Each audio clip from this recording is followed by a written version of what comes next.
This is the Presidential Medal of Freedom, and below it is a picture of my wife and I and our 5 great-grandchildren. A hug from a great-granddaughter is a pretty good hug. The room we're sitting in is one I use for meetings, and also I can sequester myself here and write. And I've written quite a few books here. And gradually, pictures and other artifacts have been hung up around the walls, so they're pretty full now. This is me with President Reagan at his ranch. I came back from a meeting and gave him a report. That's a castle in Ireland in the background. Here the President and I meeting with Deng Xiaoping. We're both laughing at something. And this is a meeting in Reykjavik.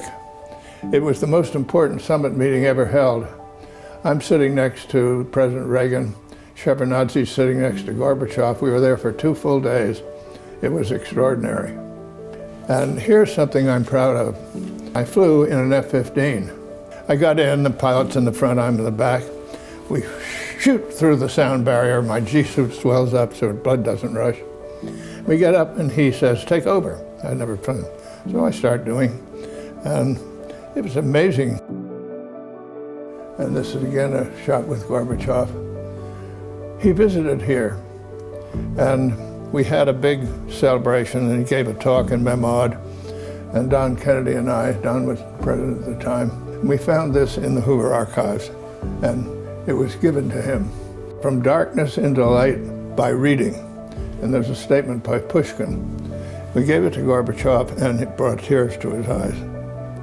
And there are various meetings. This is one with the Pope and with Margaret Thatcher. This is me meeting with Tito in Yugoslavia.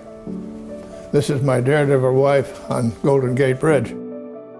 After one of our meetings in Moscow, we went to Leningrad, now St. Petersburg. When I was Secretary of Treasury, my opposite number was a man named Potolchev. So we go to the cemetery.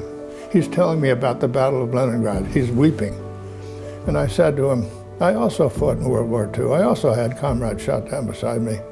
Furthermore, these people here are the people who stopped Hitler.